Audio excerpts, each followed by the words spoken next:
안녕하세요. 사연 읽어주는 남녀입니다. 오늘도 와주셔서 감사드리며 그럼 오늘의 사연 바로 시작하겠습니다. 늘 달고 사는 산더미 같은 걱정거리들 중에 실제로 반 이상은 일어나지 않을 일이라고 합니다. 저 역시 깨어있는 시간 대부분을 걱정만 하며 살았기에 한 번은 작정하고 곰곰이 생각해봤어요. 안 해도 드는 걱정은 뭐가 있나. 대청소하듯 머릿속을 차근차근 정리해 쓸데없는 걱정거리는 과감히 버리자 굳게 결심 먹었죠. 말처럼 쉬운 일은 아니었지만 최대한 노력하려고 이를 악물었습니다. 사실 그 생각을 했던 무렵 정말 힘든 시기를 보내고 있었어요. 큰애는 막 대학에 들어갔었고 둘째는 고등학생이었기에 두 아이들 밑으로 들어가는 돈이 어마어마했습니다. 남편의 월급은 늘 뻔했고 양가 부모님 모두 저희를 도와줄 형편이 아니었기에 저 역시 굳은 일 마다하지 않고 뭐라도 해야 하는 상황이었죠. 돈 못 버는 남편에 대해 불만이 없었다면 거짓말이겠지만 그렇다고 그 사람이 허튼 짓을 하거나 하진 않았기에 되도록 잘해주려 노력했습니다. 저에게도 아이들에게도 늘 따뜻하고 성실한 사람이었거든요. 조금 있으면 큰놈 등록금 내야 되지. 그래도 지난 학기엔 장학금 나왔었는데 이번엔 안 될 것 같다네. 그래서 말인데 나도 퇴근 후에 배달 일 해볼까봐. 배달이라니? 오토바이로 음식 배달하는 거 있잖아. 퇴근하고 집에 와서 TV만 보느니 그거라도 하면 자전동 학원비 정도는 나오지 않겠어. 6개월 바짝 벌면 한 학기 대학 등록금은 나올 거 아니야. 요즘 투잡하는 사람들 많다잖아. 종일 일하고 와서 또 무슨 일이냐. 오토바이 위험해서 안 된다 라고 말하고 싶었지만 저도 어쩔 수 없더라고요. 안 돼, 하지 마 라는 말이 선뜻 안 나왔어요. 할 수 있겠어? 일단은 시작해보지 뭐. 맨날 한숨 마시고 있을 순 없잖아. 그리고 얼마 후 실제로 배달 일을 시작하더라고요. 안 그래도 걱정거리 많은데 혹시라도 사고 나면 어쩌나 매일매일 노심초사했습니다. 이렇게 또 걱정거리 늘어가는구나. 그래도 설마 별일은 없겠지. 남편은 겁도 많고 조심성도 많은 사람이니까 위험하게 다니진 않겠지. 그래, 그렇게 믿자. 안 해도 되는 걱정이라고 생각하고 믿어보자. 라고 생각했어요. 그런데 안 해도 되는 걱정이 현실로 돼버리더군요. 물론 애써 걱정했다고 결과가 달라진 건 없었겠지만 마음 놓고 있다가 당하는 일이라 그 충격이 너무 컸습니다. 남편이 배달 일을 하다 자동차와 부딪히는 사고를 당하게 된 거예요. 오토바이 사고가 무섭긴 무섭더군요. 출혈도 심했고 여기저기 골절도 많았습니다. 다행히 사고 과실은 상대 차량에게 있었어요. 음주는 아니었지만 남편의 오토바이를 보고도 속도를 줄이지 않았고 그래서 남편이 먼저 피하려고 했지만 워낙 빠르게 질주했던지라 정면으로 부딪히게 된 겁니다. 블랙박스 영상을 본 경찰도 전적으로 상대방에게 과실이 있다고 했어요. 하지만 나한테 잘못이 없다고 해결되는 문제가 아니었습니다. 가해 차량 운전자는 무면허였고 자기는 가진 게 없어 아무것도 해줄 수 없다고 나오더군요. 죄송합니다. 저 신용불량자고요. 게다가 기초생활수급자입니다. 정말 가진 게 하나도 없고 어디서 돈 빌릴 능력도 안 되는 놈이에요. 2년 전에 음주운전 걸려서 면허도 취소됐고요. 그냥 재수 없었다 생각하세요. 저 재판 받겠습니다. 들어가 살라고 하면 살아야죠 뭐. 다시 한번 죄송합니다. 하고 많은 차 중에 하필 저 같은 놈이랑 사고가 나서. 하지만 그냥 재수 없었다고 하고 넘길 일이 아니었습니다. 남편은 전치 13주 진단을 받아 입원해서 회사에도 못 나갔고 무엇보다 사고 당시 굴러간 남편의 오토바이가 정차 중인 벤츠를 받는 바람에 일이 더욱 커지게 됐죠. 벤츠 차주는 자동차 수리비를 저희에게 요구했고 얼마 후 그쪽 보험사에서 구상권을 청구한다는 내용의 안내장까지 날아오더라고요. 다쳐서 누워있는 남편, 벤츠 수리비, 그리고 먹고 살아야 할 돈. 지금 있는 걱정도 버거운데 새로운 걱정거리들이 쓰나미처럼 몰려왔습니다. 그래도 큰애는 성인이 됐다고 아빠가 다쳤다는 소식에 엄청 속상해했지만 둘째 녀석은 아직 애였습니다. 아빠 입원했다고? 아이, 그럼 이제 우린 어떡해? 뭘 어떻게? 아빠가 일 안 나가면 돈 못 버는데 우리 무슨 돈으로 살아? 왜? 밥 굶을까봐 그래? 아빠 걱정은 하나도 안 되고? 누가 아빠 걱정 안 한대? 아빠 돈 못 벌면 우리 힘들어지는 것도 사실이잖아. 걱정 마. 이 엄마가 도둑질을 했어라도 안 굶길 거니까. 왜 화를 내고 그래, 짜증나게. 시끄러. 방에 들어가서 공부나 해. 철딱선이 없는 녀석 때문에 속상하기도 했지만 더 솔직히는 아이의 말이 현실이었기 때문이었어요. 그야말로 눈앞이 캄캄했습니다. 그저 아꼈으면 될 줄 알았는데 이젠 그마저도 안 되는 거였죠. 진짜 도둑질이라도 해야 될 판이었어요. 당시 저는 동네 김밥집에서 파트타임 알바를 하고 있었습니다. 남편 사고 소식을 듣고 김밥집 사장 언니가 전화를 걸어 위로를 해주었어요. 애들 아빠는 괜찮어? 많이 놀랬겠다. 그래도 다행인 게 치료 잘 받으면 일상생활하는 데는 무리가 없을 거래. 일단은 병원 드나들어야 되니까 여기 일은 걱정하지 마. 내가 알아서 버텨볼게.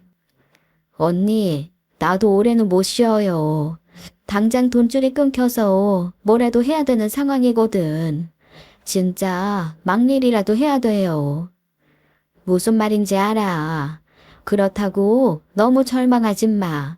아무리 힘들어도 죽으라는 법은 없으니까. 주변에 마땅한 일거리 있는지 나도 한번 알아볼게. 그리고 바로 다음 날 그 언니에게 다시 연락이 왔어요. 자기 가사 도우미 일 할 수 있어?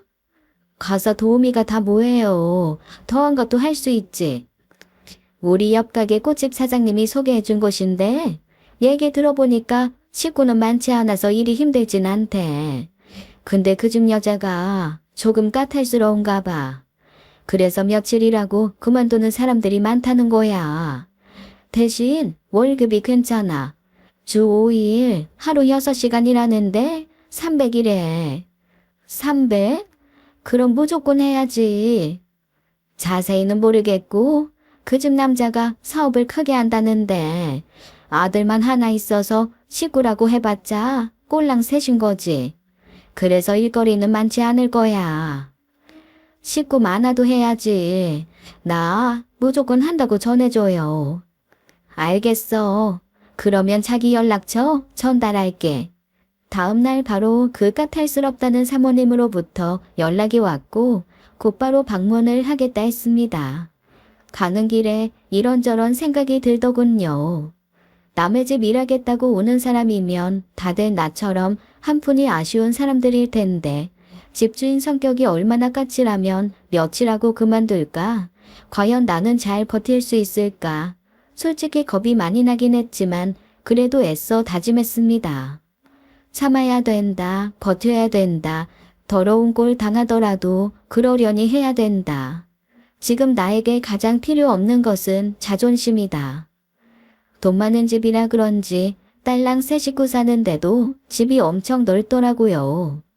현관문을 열고 들어서는 순간부터 특유의 부잣집 냄새가 진동했습니다. 어서 오세요. 어머, 생각보다 젊은 분이시네. 잘 부탁드리겠습니다.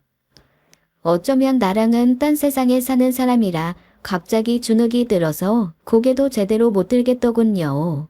얼핏 보니 키 크고 날씬한 사모던데 한 발 한 발 내딛는 발에 반짝이는 페디큐어가 눈에 확 들어왔습니다. 차 한 잔 드릴까요? 아니에요. 괜찮습니다.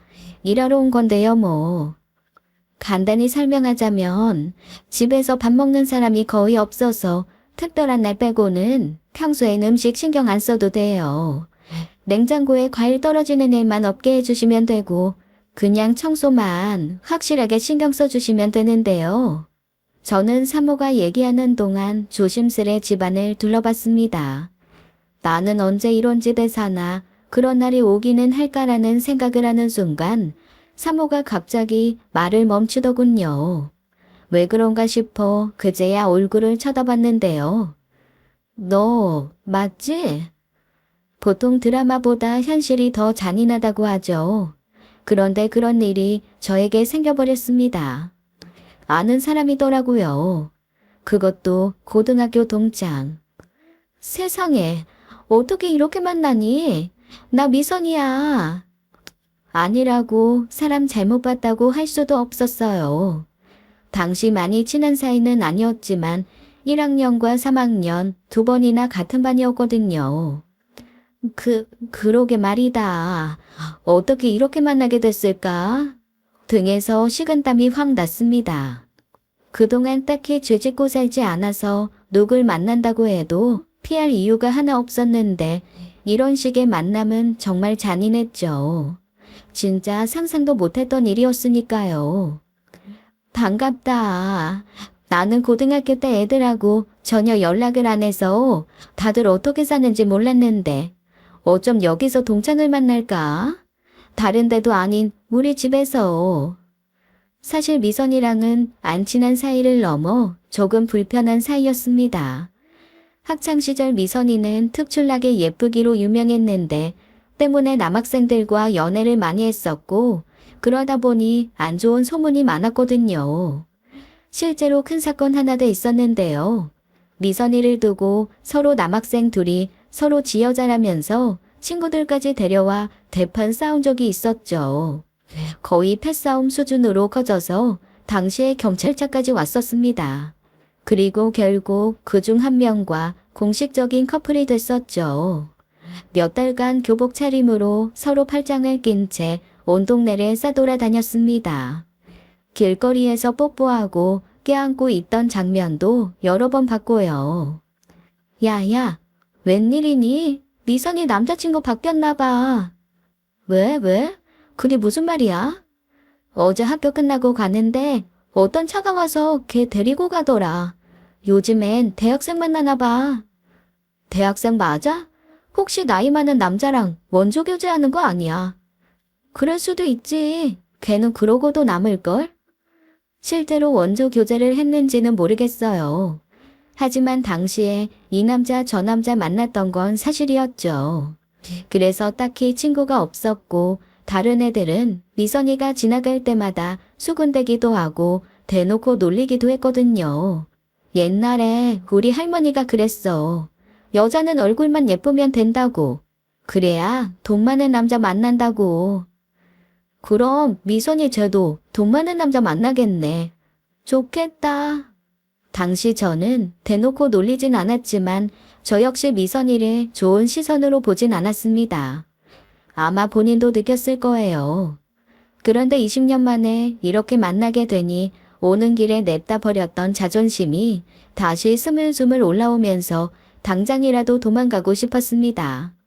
치욕적이라는 말이 딱 어울리는 순간이었죠. 너는 어디 살아? 결혼은 했지? 애들은? 난 아들 하나야. 나는 아들 둘. 세상에, 아들 하나 키우는 것도 힘들어 죽겠는데 둘이나? 대단하다. 1분 1초도 더 있고 싶지 않았습니다. 어떻게든 빨리 이 순간을 피하고 싶었어요. 그래서 용기를 내서 얘기했죠. 저기 미선아, 다른 사람 알아봐라. 내가 너희 집 일하는 건 좀 아닌 것 같아. 서로 불편하잖아. 그땐 돈이고 뭐고 다 싫더라고요. 물론 300만 원이란 돈이 아쉽긴 했지만 아무리 생각해도 이건 아니다 싶었죠. 그리고 미선이도 마찬가지일 거라 생각했습니다. 그런데 너 나 많이 불편해? 내가 아직도 싫어? 싫어도 일해주면 안 될까? 사실 난 너 만나서 너무 반갑거든. 오히려 네가 우리 집 일해준다니까 더 좋기도 해. 부탁할게. 일해줘라. 어? 일부러 저 놀리려고 하는 말로 들리진 않았습니다. 매우 진심 같긴 했어요. 너도 알겠지만 나 고등학교 때부터 친구 없었잖아. 그래서 따로 연락하는 애들도 없거든. 그래서 혹시라도 너가 우리 집 일하는 거 소문날까봐 걱정된다면 그런 생각 안 해도 돼. 그러니까 일은 대충대충 슬슬 하면서 나랑 이런저런 수다나 떨자. 응? 사실 그때까지만 해도 일하기 싫었어요. 제가 평소 수다스러운 사람도 아니고 여자들끼리 모여 쓸데없는 얘기하는 게 별로 좋아 보이지 않았거든요. 대부분 남욕하는 게 전부니까요. 게다가 미선이랑 얘기하다 보면 돈 자랑만 되게 될 것 같고 가사 도우미를 넘어 몸종처럼 될 수도 있겠다는 생각이 들어 거절하려 했습니다. 헌데 미선이가 제 자존심을 제대로 건드리더군요. 얘기 들어보니까 너 지금 되게 힘든 상황이라며. 남편이 아파서 네가 돈 벌어야 된다고 들었어. 하루라도 빨리 일자리 구해야 된다길래 나도 오케이 한 건데. 우리 집 일 안 하면 어디 가서 일하게. 그러니까 자존심 조금 접고 그냥 일하는 게 낫지 않겠어? 아들이 둘이나 있다며. 아주 직설적이더군요. 당장 한 푼이 아쉽다면서 뭘 그렇게 따지냐. 네가 지금 찬밥 더운 밥 가릴 때냐라는 뜻이었죠. 죽어도 싫다면 어쩔 수 없지만 일단 성금 줄게. 이거 받고 내일 일 나오던지 말던지는 네가 정해. 미선이는 방에 들어가 5만 원짜리 20장을 챙겨 나와 제게 주었습니다. 자, 여기. 이 돈 안 받고 안 올 수도 있고 받고 안 올 수도 있겠지. 하지만 일단 돈은 받아줘. 돈만 받고 내일 안 온다고 해도 도로 달라는 소리는 안 할게. 참 헷갈리더라고요. 이 제안을 어떻게 받아들여야 할까? 어쩌다 보니 일단 돈은 받았고 일을 하든 안 하든 안 줘도 되는 돈이라는데 그래도 마지막까지 제 자존심을 지킬 수 있는 건 미선이네 일을 해주는 것이었어요. 그래서 저는 다음 날부터 미선이네로 출근을 하게 됐습니다. 처음에는 아무 문제 없었어요. 미선이가 오전 요가 다녀오는 동안 청소를 했고 오후엔 함께 있긴 했는데 저 붙잡고 종알종알 될 줄 알았지만 별로 그러지도 않았어요. 일하는데 특별히 태클 거는 것도 없었습니다. 그 집 아들과 남편은 둘 다 늦게 들어오기 때문에 얼굴 볼 일이 거의 없었죠. 얘가 대체 뭘 어떻게 했길래 전에 일하던 사람들이 얼마 못 가 그만둔 걸까 싶을 만큼 아주 고요하고 평온했습니다. 하지만 일한 지 2주쯤 됐을 때 그 이유를 알게 되었어요. 그날 미선이는 오후 내내 낮잠을 자더군요. 저는 그 사이 창문을 닫고 있었습니다. 그런데 갑자기 자다 말고 일어나 한다는 소리가 야, 너는 그걸 꼭 지금 해야 되니? 잠을 못 자겠잖아, 잠을. 내가 뭘 잘못한 걸까 아무리 생각해도 모르겠더군요. 찍찍 세제 뿌리는 소리, 뽀득뽀득 유리 닦는 소리 때문에 진짜 미칠 것 같아. 유리창 닦는 소리가 심하면 얼마나 심하다고 저러는 걸까. 그때 알았습니다. 얘가 까탈스러움을 넘어 히스테릭한 사람이구나. 됐으니까 오늘은 그냥 가. 정신 사납게 하지 말고 가라고 빨리. 그날 전 그렇게 가라길래 나와버렸습니다. 그리고 미선이의 히스테리는 다음날 더 심해졌죠. 얘, 너는 옷이 없니? 어? 그게 무슨 소리야? 네가 아무리 친구네 집에 일하러 오는 거지만 그래도 예의는 갖추면 좋겠어. 그렇게 자다 깨서 바로 나온 사람처럼 입고 오면 나 무시하는 것 같거든. 내가 모르는 사람이라도 그렇게 입고 올 거야. 아니잖아. 안 그래? 미안하다. 근데 내가 요즘 외모에 신경 쓸 겨를이 없어서 그래. 너도 알잖아, 내 사정. 너 그거 알아? 팔자라는 건 네 스스로 만드는 거야. 평소에 그렇게 구질구질하게 다니니까 될 일도 안 되는 거라고. 나 자신을 아끼고 사랑해야 일도 잘 풀리는 법이거든. 그렇게 하고 다니면 오려던 복도 다 도망가겠다. 너도 너지만 남편이나 애들 생각해서 신경 좀 써. 아무리 먹고 살기 힘들어도 외모에 신경 쓰는 사람이 어딘가 있긴 하겠죠. 하지만 전 아니었어요. 그야말로 생존이었기에 오로지 버텨야 된다는 생각밖에 없었고, 그래서 내가 남들 눈에 예뻐 보이든 말든 관심 없었거든요. 그런데 저런 소리를 들으니 못 참겠더라고요. 지금까지 그 누구도 남편 아이들 친정 식구들, 하물며 시어머니한테도 저런 소리 들어본 적이 없는데 고등학교 동창에게 그런 소리를 들으니 저도 사람인지라 참고 있을 순 없었죠. 네 눈에 내가 그렇게 보였다면 할 말은 없는데 내일부터는 여기 못 올 것 같다. 너가 처음에 준 100만 원, 나 그동안 100만 원어치는 일한 것 같으니까 그걸로 퉁칠게. 불편하겠지만 내일부터는 다른 사람 알아봐. 나 갈게. 그렇게 전 미선이의 대답을 듣기도 전에 그냥 나와버렸습니다. 눈물이 쏟아졌지만 애써 참았어요. 그래, 처음부터 쉽지 않을 거라 예상했으니 이 정도로 끝내자. 그런데 그날 밤 미선이에게 장문의 카톡이 왔습니다. 미안하다. 내가 잘못한 게 맞아. 너도 이미 얘기 들었을 거야. 우리 집 일하는 사람들 며칠 못 버티고 나갔다는 거. 맞아. 내가 문제야. 나이만 먹었지. 아직 부족한 게 많아서 인간이 덜 됐어. 이해해줘. 대충 둥글둥글 넘어가야지 하면서도 한 번씩 이렇게 진상이 되는 것 같아. 낮에 내가 했던 말은 본심이 아니었으니까 제발 잊어줘. 그리고 계속 우리 집에 와줬으면 좋겠다. 혹시라도 내가 또 이상한 소리 하거든. 그때는 같이 화내도 돼. 그때 가서 내가 또 뭐라고 하면 지금 이 카톡 보여줘. 스스로 감정 조절 못하는 인간, 너가 좀 봐주면 안 되겠니? 다음날 일하러 갔을 때 미선이는 요가도 가지 않고 식탁에 앉아 식빵에 잼을 발라먹고 있었습니다. 매우 생소한 모습이었어요. 왜냐면 평소에 절대 밀가루를 입에 대지 않았거든요. 오랜만에 먹으니까 너무 맛있다. 너도 좀 먹을래? 아니야. 나 밥 먹고 왔어. 그런데 웬일로 빵을 먹어? 모르겠어. 눈 뜨자마자 제일 먼저 생각난 게 빵이었거든. 벌써 3장째 먹는 중이야. 빵만 먹는 거야? 과일이나 계란도 좀 먹지. 아니. 그냥 이렇게만 먹고 싶었어.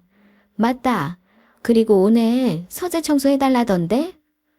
여기서 말하는 서재 청소란 일주일에 딱 한 번씩만 하는 일이었습니다. 사장님, 오늘 일찍 들어오신대? 이따 4시쯤 온다고 오늘 청소 좀 했으면 좋겠다고 하더라고. 근데 그 방은 늘 똑같니? 궁금하다. 미선이가 이렇게 물어보는 이유가 있었습니다. 서재방은 늘 잠겨져 있었고 청소하는 날에만 들어갈 수 있었는데 방문 비밀번호를 미선이 신랑만 알고 있어서 본인이 직접 열어줘야 했죠. 다시 말해서 미선이도 함부로 못 들어가는 방이었습니다.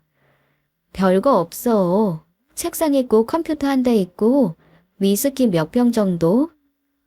보이긴 그렇게 보여도 모든 돈줄이 그 안에 있을 거야. 돈줄뿐 아니라 내 남편의 모든 게 거기에 있겠지. 밖으로 유출돼도 안 되고 와이프인 내가 알아도 안 되는 것들. 와이프가 알면 안 되는 거? 그런 게 있어. 그런 게 아니면 뭐하러 잠궈 놓겠니?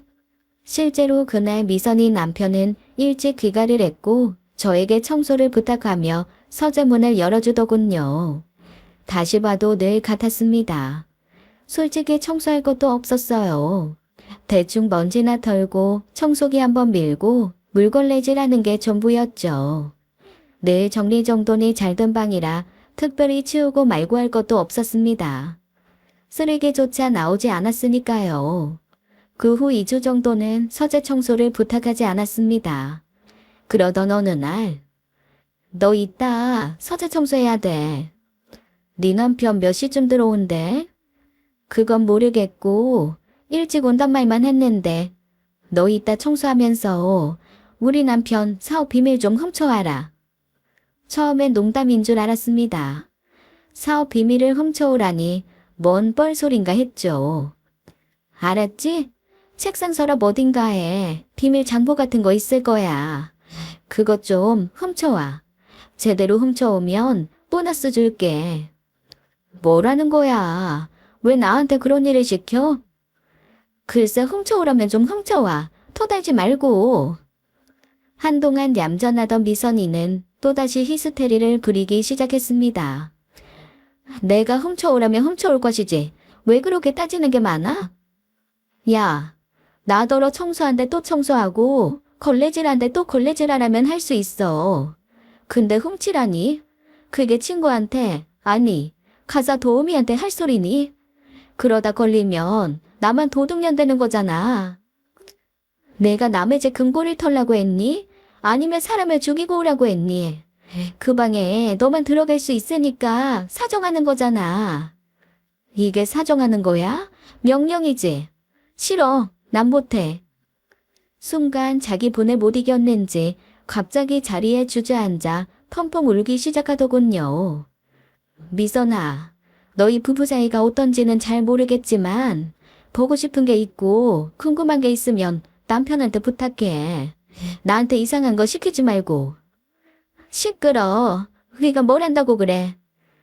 미선이는 저에게 소리를 버럭 지르더니 계속 울더군요. 그런데 미선이 모습이 뭔가 이상했어요. 생각해보니 그 무렵 안 하던 짓을 많이 했거든요. 일단 매일 다니던 요가도 안 가고 늘 예쁘고 단정한 모습이었던 것과 달리 머리도 부스스했고 손톱 발톱 매니큐어도 반 이상이 벗겨졌는데 네일샵에 가지 않더라고요. 게다가 입에도 안 대던 빵을 우걱우걱 먹질 않나. 한 번은 족발을 시켜 먹기도 하고 낮술까지 하곤 했죠. 분명 제가 모르는 뭔가가 있는 것 같더라고요. 너 무슨 일 있니? 뭐 안 좋은 일이라도 있는 거야? 남편하고 무슨 문제 있어? 처음엔 대답을 안 하더군요.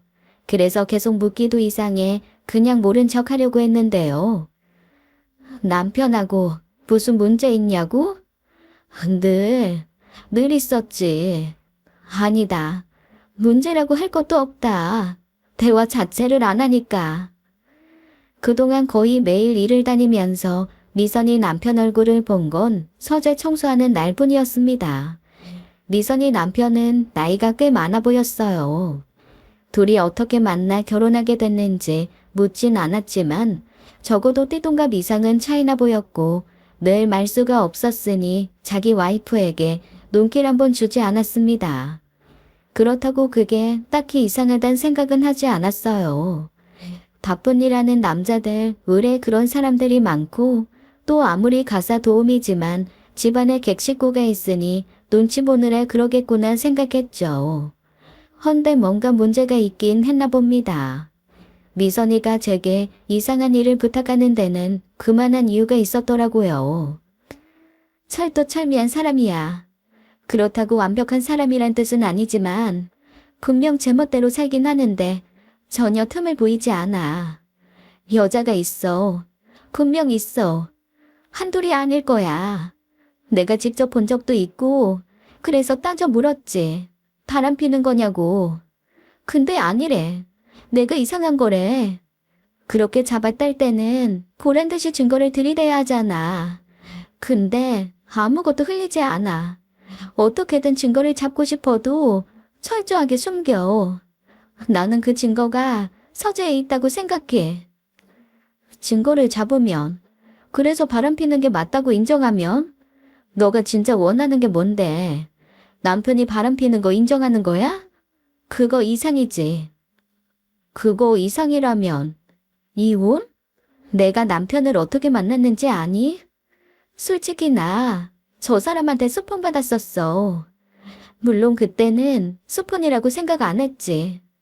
날 진짜 사랑해서 아낌없이 돈 쓰는 거라고 생각했어. 근데 결혼 후에 알게 됐지. 나 말고도 돈 쓰면서 만나는 여자가 여럿 있었다는 거. 그래도 너랑은 결혼했잖아. 법적 아내잖아. 왜 결혼했겠니? 그 많은 여자 중에 날 제일 사랑해서? 아니야. 그 많은 여자 중에 나만 임신한 것 뿐이지. 임신 사실 아니었을 때 지우라고 하더라고. 근데 차마 못하겠더라. 그래서 혼자라도 키우겠다고 했는데 뱃속 아이가 아들이라는 거 알고 그 사람 엄마가 나서서 결혼시킨 거야. 듣기만 해도 비참했습니다. 나라면 어떻게 했을까 상상도 못하겠더군요.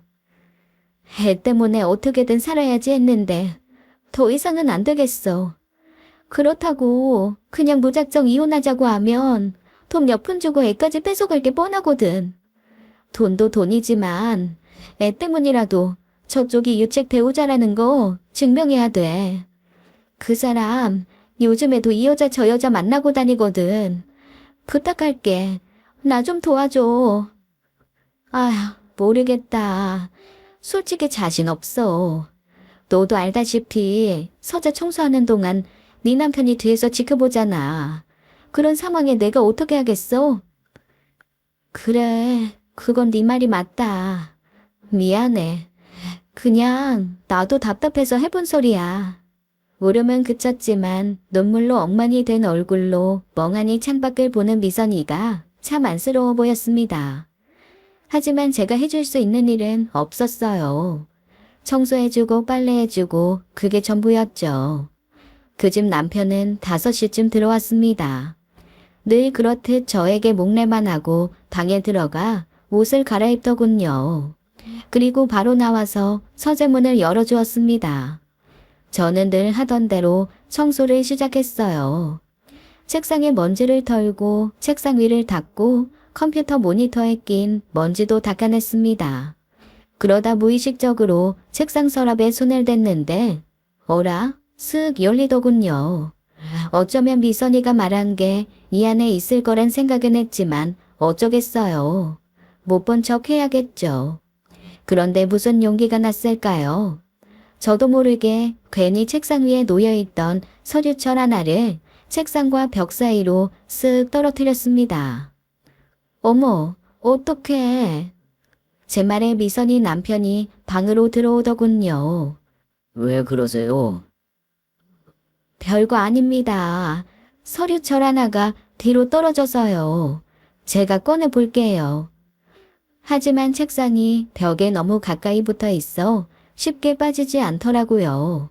일부러 그런 건 아닌데 저 혼자서는 해결이 안 되는 문제가 돼버렸죠. 저 죄송해서 어쩌죠? 책상을 좀 들어주셔야 될 것 같은데 제 힘으로는 안 될 것 같아서요. 네, 제가 들겠습니다. 미선이 남편이 다가와 책상을 힘껏 들었고 저는 서류철을 빼냈습니다. 그런데 그 순간 책상 위에 있던 컴퓨터 모니터가 쓰러지면서 바닥에 내동댕이 쳐졌어요. 그리고 그걸 수습하는 과정에서 어딘가에 손이 찧었는지 그 사람 손에서 피가 나더군요. 어머나, 괜찮으세요? 피가 나는데. 별로 아프진 않은데 피가 왜 이렇게 많이 나지? 기다리세요. 가서 약이랑 밴드 가져올게요. 아닙니다. 제가 하죠. 그래 다친 것도 아닌데요, 뭐. 안방 서랍에 있죠? 서재 청소하면서 처음으로 그 사람이 곁에 없는 순간이었습니다. 이런 기회가 또 올 리 없겠다 싶어 저는 재빨리 서랍을 열어 두툼하게 쌓여있는 장부들을 들춰봤어요. 그 사람이 언제 돌아올지 몰라 꼼꼼히 볼 순 없었고 일단은 휴대폰으로 사진을 찍었습니다. 2장쯤 찍었을까 그 사람의 발소리가 들리더군요. 황급히 서랍을 닫고 책상 위를 정리하는 척 해야 했죠. 안방 서랍에 약상자가 안 보이는데 어디 있을까요? 아, 그거요? 안방 서랍에 없으면 아마 드레스룸에 있을 거예요. 제가 직접 찾을게요. 아닙니다. 하던 일 계속하세요. 컴퓨터 모니터는 그냥 제자리에 올려만 두세요. 선 연결은 이따 제가 하겠습니다. 가슴이 쿵쿵 뛰기 시작했습니다. 사실 처음 서랍에 손을 댔던 순간부터 미친 듯이 뛰고 있었죠. 마치 그 사람 귀에 들릴 것만 같았어요. 그래도 하던 일을 마저 해야 했습니다. 다시 장부를 꺼내 최대한 빠르게 사진을 찍었어요. 손이 하도 떨려서 제대로 찍힐 것 같지도 않았지만 그래도 최선을 다했습니다. 잠시 후 또다시 발자국 소리가 들려왔어요. 딱 한 장만 더 찍고 그만두자 하는 마음으로 사진을 찍고 재빨리 서랍을 닫는 순간 그 사람이 방에 들어왔습니다. 지금 사진 찍으세요? 뭘 찍으시는 거예요? 장부를 넣어두고 서랍을 닫긴 했지만 제 손에 들린 휴대폰에 촬영 모드가 켜져 있었습니다. 등에서 식은땀이 쭉 나더군요. 딱 이 순간만 피하면 되는데 아무 생각이 안 났습니다. 제 방에서 뭘 찍으시는 거냐고요? 그게요. 컴퓨터 모니터가 좋아 보여서 제 아들 사줄까 해서요. 모델명을 몰라서 사진 좀 찍어가려고 한 건데 찍지 말까요? 미선이 남편은 제 얼굴을 한참 쳐다보더군요. 그러더니 그거 그냥 여사님 가져가세요. 아까 바닥에 떨어져서 고장났을 수도 있는데 혹시 모르잖아요. 저는 새로 하나 사면 됩니다. 감사합니다. 굳이 안 주셔도 되는데. 아니에요. 바꿀 때 됐어요. 일단 서둘러 청소부터 해주세요. 제가 저녁에 약속이 있어서 빨리 나가봐야 되거든요. 그날 전 퇴근을 하며 괜히 컴퓨터 모니터를 들고 와야 했습니다. 둘째 놈이 엄청 좋아하더군요. 바닥에 떨어졌었지만 멀쩡히 잘 나오더라고요. 다음 날은 일을 나가지 않았습니다. 애아빠가 태어나는 날이어서 미리 하루 쉬겠다 말을 해놨거든요. 일 시작하면서 애아빠 태어나면 일 못한다고 미리 말을 해놨기에 미선이도 제가 이제는 못 올 거라는 걸 알고 있었습니다. 마지막으로 일하던 날, 남편 괜찮아? 완전히 회복했대? 응, 생각보다 회복이 빨라서 예정보다 일주일 일찍 퇴원했어. 다행이네. 일은 언제쯤 다시 시작한대? 배달 일은 더 이상 안 하기로 마음먹었고 회사는 모레부터 출근해. 정말 잘 됐다. 너 이제 우리 집 안 온다고 해서 나도 다른 사람 알아봐 달라고 부탁은 해놨는데 솔직히 엄청 아쉬워. 나는 네가 좋았는데. 나도 고마웠어. 나보다 훨씬 일 잘하는 사람 구할 수 있을 거야. 미선이는 진심으로 아쉬워하는 눈치였습니다. 혹시라도 붙잡으면 어쩌나 했는데 다행히 그러진 않더라고요. 근데 너 요즘 되게 살찐 거 알지? 너 원래 어려서부터 엄청 예쁘잖아. 스트레스 많아서 신경 못 쓰는 건 알겠는데 그러지 마. 그래도 나 너 예쁜 모습 보는 맛으로 일했었단 말이야. 그래? 예쁘다고 해주니까 고맙다. 우리 아들도 너랑 똑같은 소리 하더라. 엄마 요즘엔 밉다고. 그래서 애 때문에라도 살 빼고 더 예뻐지겠다 결심했어. 다른 사람은 몰라도 애한테는 예뻐 보여야지. 맞다. 이번 달 일한 거 돈 줘야지. 자, 받아. 조금 더 넣었어. 남편 맛있는 거 사줘. 고맙다. 근데 나도 너한테 줄 거 있거든. 이따 카톡으로 보낼 테니까 확인해. 미선이네 집에서 나오면서 며칠 전 찍어둔 사진을 모두 전송했습니다. 안 보내는 게 맞다는 생각도 들긴 했지만 일하던 집 사모가 아닌 친구로서 보내는 마지막 선물이었죠. 그 후 저는 애들과 남편 뒷바라지에 집중했습니다. 남편이 다시 회사에 나가긴 했지만 그래도 쪼들리는 건 마찬가지였기에 저도 다시 김밥집 알바를 나갔어요. 그리고 큰애가 알바를 시작하면서 약간 숨통이 트이기도 했죠. 그렇게 몇 달이 흘러갔습니다. 그러던 어느 날 미선이에게 연락이 왔어요. 시간 내서 차 한잔 하자길래 그러자 하고 만났는데요. 그동안 잘 지냈지? 나 이혼했어. 이게 다 네 덕이야. 이혼을 했다고? 진짜 할 줄은 몰랐는데. 내가 이혼하고 싶다고 말했었잖아. 네가 준 사진 덕분에 위자료도 생각보다 받았어. 사실 그때 뭔지도 모르고 찍은 건데 엄청 중요한 거였니? 중요한 거였지. 내가 그랬지? 그 인간 철두철미하다고. 스폰야드 명단하고 한 달에 얼마씩 줬는지 꼼꼼하게도 써놨더라. 그중 어떤 애한테는 나한테 주는 생활비보다 훨씬 많은 돈을 줬더라고. 돈 많은 놈들 집 사주고 차 사주면서 여자 만난다는 거 얘기만 들었는데 실제로 그런 인간이 있다는 걸 미선이 남편 덕에 알게 됐죠. 애는 너랑 사는 거지? 그쪽이 유책 배우자니까 너가 원하는 대로 해주는 게 맞잖아. 순간 미선이 눈에서 눈물이 뚝뚝 떨어졌습니다. 그토록 아들아들했었는데 애는 데려오지 못했다고 하더군요. 애는 본가로 들어갔어. 시어머니가 죽어도 애는 못 준다고 해서 어쩔 수 없었어. 그런 게 어딨어. 재판이라도 걸어서 뺏어와야지.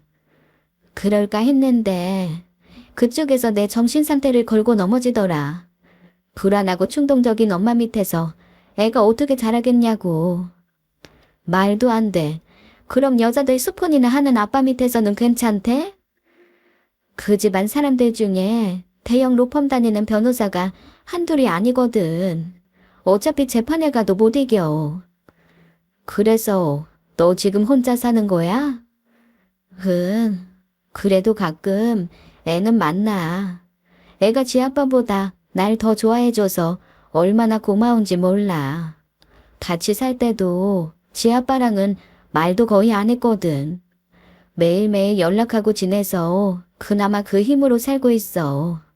공허한 눈빛, 노래 가사 속에나 등장하는 그 말이 무슨 뜻인지 미선이를 보니 알겠더군요.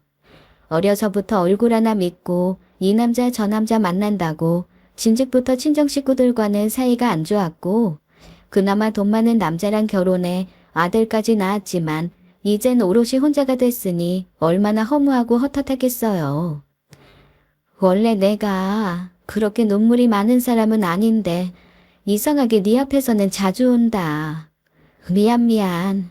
어쨌든 너한테 너무 고마워서 좋은 선물해주고 싶은데 지금 당장 나랑 백화점 가자. 내가 크게 쏠게. 맘 같아선 같이 가주고 싶었습니다. 선물을 받고 싶어서가 아니라 단 한 번이라도 미선이의 밝은 모습이 보고 싶었거든요. 미안해. 오늘은 애 아빠 퇴근길 픽업 가야 되거든. 아직 완벽하게 회복된 게 아니라서 가끔씩 내가 출퇴근 시켜줘야 돼. 가만 보면 너도 식구들한테 엄청 헌신하는 것 같아. 네 인생도 살아야지. 그럴 거야. 둘째 대학 보내놓으면 그때부터는 막 놀러 다닐 거야. 알잖아. 그 전까진 나 죽었네 하고 살아야 되는 거. 내가 너처럼 팔자 좋은 줄 아니? 글쎄다. 어쩌면 나보다 네 팔자가 더 좋은 걸 수도 있어. 그리고 몇 달간 미선이는 연락이 없었습니다. 저도 정신없이 살았기에 먼저 연락 한번 해야지 생각만 하고 막상 실천하지 못했죠. 그런데 어느 날 느닷없이 부고 문자가 도착하더군요. 고인의 이름을 보니 처음 보는 사람이었는데 상주 이름을 보고 깜짝 놀랐습니다.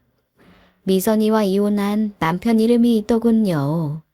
가슴이 철렁 내려앉았습니다. 어쩌다 이런 일이 생긴 걸까?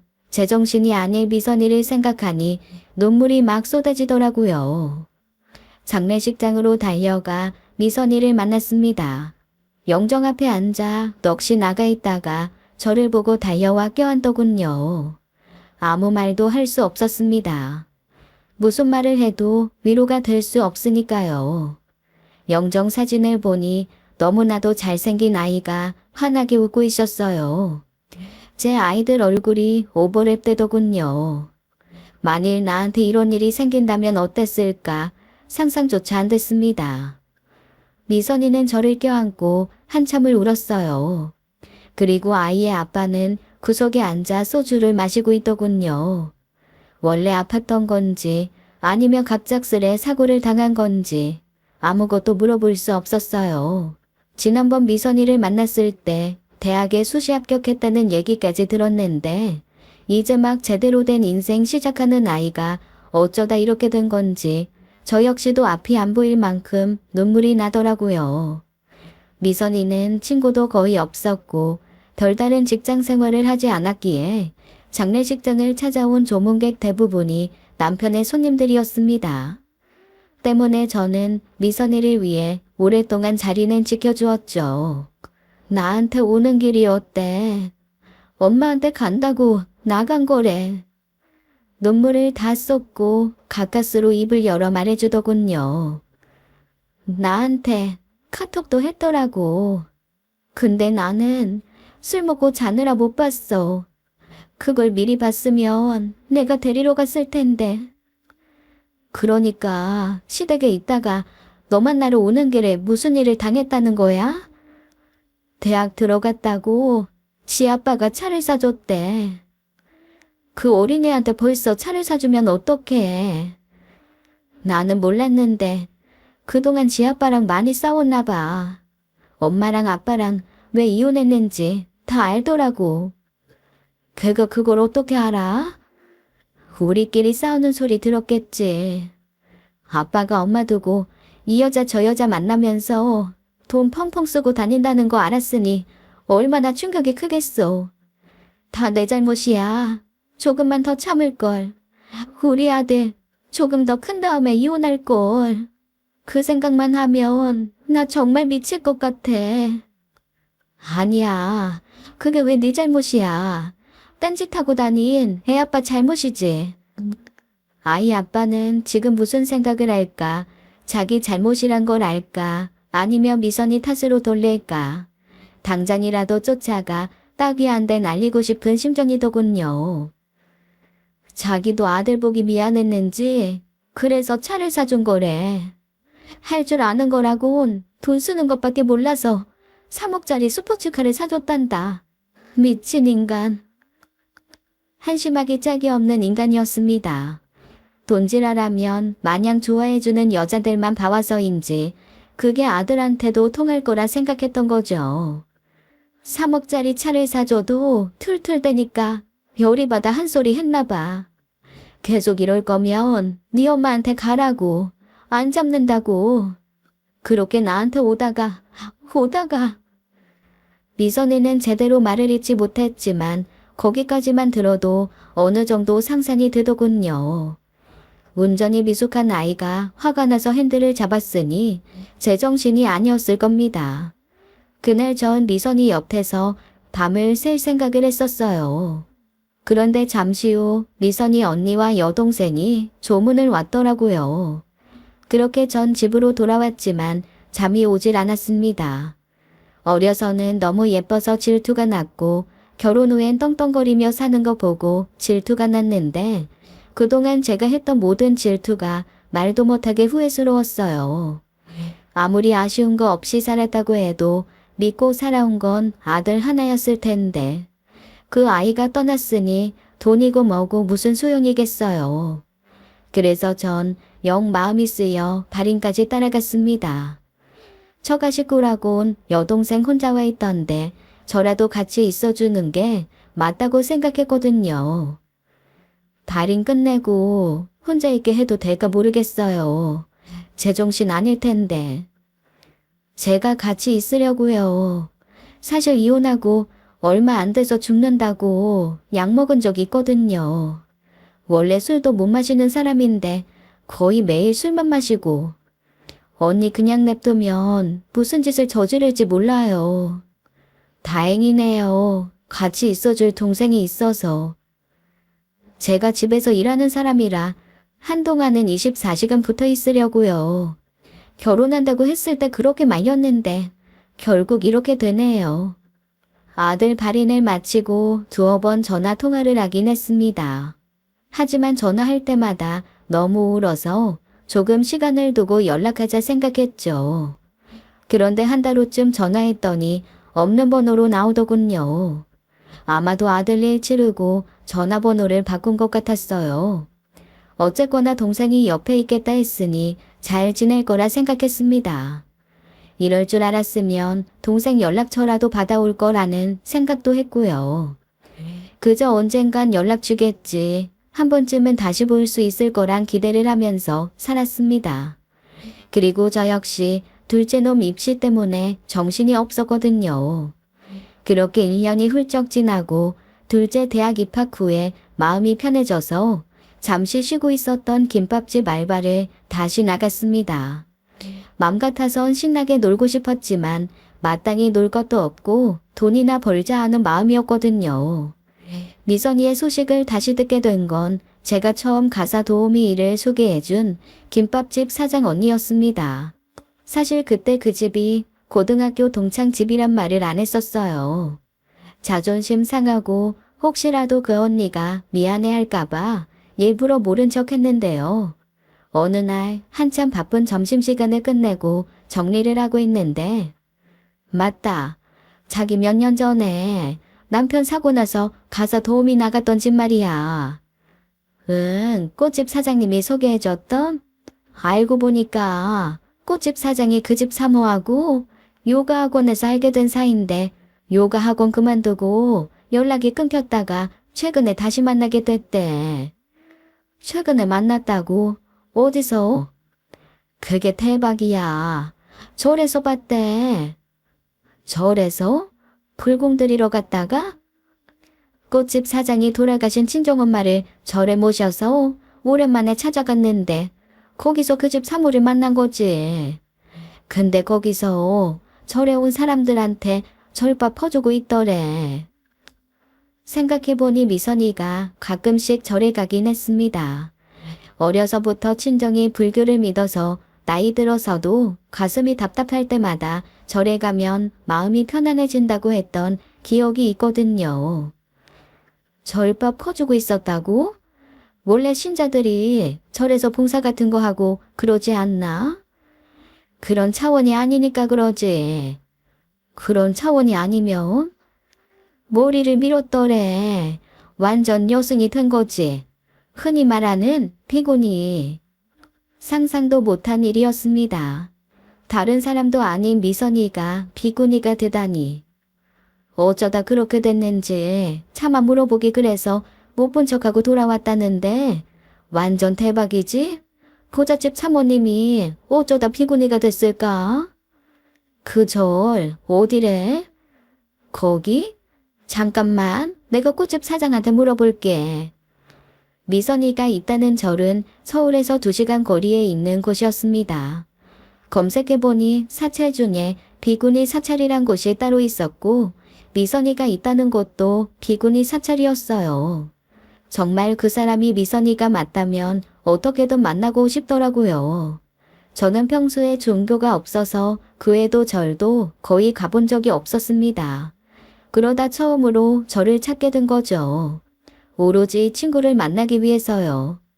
절에 가면 어떤 예를 갖춰야 하는지도 몰랐기에 그저 두리번거리며 미선이를 찾았습니다. 하지만 보이질 않더라고요. 그래서 스님 한 분을 붙잡고 물었어요. 아, 그분 이제 곧 오실 겁니다. 학교 갔다 돌아오실 시간 다 됐거든요. 30분쯤 기다린 후에야 전 미선이를 만날 수 있었습니다. 먼 발치에서 저를 보고 환하게 웃으며 다가와 제 얼굴 앞에서 합장을 하더군요. 크루스름하게 밀어버린 머리, 그리고 뽀얀 피부, 제 친구 미선이가 맞았습니다. 지금껏 한 번도 보지 못한 맑은 웃음을 띠고 있더군요. 여긴 어떻게 알고 왔어? 왜? 내가 온 게 싫어? 아니, 너무너무 반가워. 생각지도 못한 친구가 찾아왔는데 왜 싫겠어? 어쩌다 비구니가 됐느냐 묻고 싶었지만 그 자체가 불편한 질문이 될 것 같아 참았습니다. 그래서 시덥잖은 우스갯소리를 했죠. 예뻐지겠다더니 정말 예뻐졌네. 뒷말 아니야. 너 정말 예쁘다. 고등학생 때 모습으로 돌아간 것 같아. 미선이도 내 마음을 알아차렸는지 환하게 웃더군요. 예뻐지려고 수행한 건 아닌데 그래도 예쁘다니 다행이다. 내가 봐도 요즘 내 모습이 너무 예쁘긴 해. 아들을 보내고 6개월 후 곧바로 출가했다고 합니다. 아직은 정식 비군이 아니야. 몇 년간 선원에서 공부하는 중인데 곧 공부 다 마치고 정식 비군이 될 거야. 마음은 힘들겠지만 남편에게 받은 돈으로 그럭저럭 살아갈 줄 알았습니다. 한편으로는 아직 젊고 예쁘니 재혼할 수도 있겠다는 생각도 했는데 이런 모습으로 만나게 될 줄은 꿈에도 생각 못했죠. 처음엔 따라 죽으려고 했어. 실제로 몇 번 시도도 했었는데 생각해보니 하늘에서 아들이 반겨줄 것 같지가 않더라고. 그래서 최대한 마음 비우자는 생각을 했지. 좋아 보여. 그래서 정말 다행이야. 너 연락 끊겨서 엄청 걱정했거든. 애 아빠가 술만 먹으면 전화하고 또 시어머니도 걸핏하면 전화해서 내 탓만 했어. 그래도 내 엿보니까 아들 못 지킨 엄마니까 다 받아주려고 했어. 근데 동생이 화를 내더라고. 그걸 왜 다 받아주냐고. 당장 번호 바꾸라고 했는데 바꾸지도 않고 그냥 전화를 없앴어. 그게 더 마음이 편하더라. 근데 계속 그렇게 살아봤자 무슨 소용이 있겠어. 살던 집은 동생 저버리고 여기로 들어왔지. 잘했네. 집이고 돈이고 무슨 소용이야. 마음 편한 게 최고지. 솔직히 말하면 비군이 되겠다고 찾아오면 그냥 다 시켜주는 줄 알았거든. 근데 공부할 게 너무너무 많아. 살면서 이렇게 공부 열심히 해본 적은 처음이라니까. 맞아요. 미선이는 고등학교 때도 공부에 취미가 없던 애였습니다. 그런데 나이 들어 공부에 열심히 모습을 보니 그마저도 너무 좋아 보이더군요. 나 조만간 정식 법명 받으면 그 다음부터는 너 친구로 대하지 않을 거야. 다음에 오면 지금보다 더 달라져 있을 테니 너무 낯설어하지 말아줘. 당연하지. 스님으로 깍듯이 모실게. 찾아와줘서 고맙다. 나 보러 와주는 사람이 있다는 게 이렇게 감사한 일인지 몰랐어. 우리 큰애 곧 취업 준비해야 되는데 그때 기도하러 다시 올게. 꼭 와. 나도 기도 많이 해줄게. 한없이 얘기 나누고 싶었지만 오래 붙잡아두는 것도 실례일 것 같아 일찍 돌아왔습니다. 10대에는 어떤 대학을 가느냐에 운명이 달려있고 졸업 후 취업하고 본격적 성인이 된 후엔 어떤 조건의 남자와 결혼하느냐에 운명이 걸려있다 생각했는데 인생은 그런 게 다가 아니라는 걸 미선이를 통해 알게 됐어요. 그저 돈 걱정만 없으면 모든 게 해결될 줄 알았는데 세상살이 돈이 전부가 아니라는 것도 뼈저리게 느꼈죠. 혹시라도 엉망이 된 모습으로 다시 만나는 건 아닐까 걱정이 많았습니다. 술에 찌들어 살 수도 있다는 생각도 했고요. 하지만 그날 제가 본 미선이는 더없이 행복한 모습이었습니다.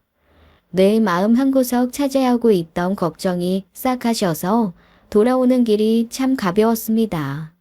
단풍 물드는 계절이 오면 남편과 함께 다시 한번 미선이를 만나러 갈 생각이에요. 그때는 더 편안한 얼굴을 하고 있겠죠. 긴 얘기 들어주셔서 감사합니다. 지금까지 사연 읽어주는 남녀였습니다. 끝까지 시청해주신 여러분 감사드리며 저희는 다음 사연으로 돌아올게요. 감사합니다.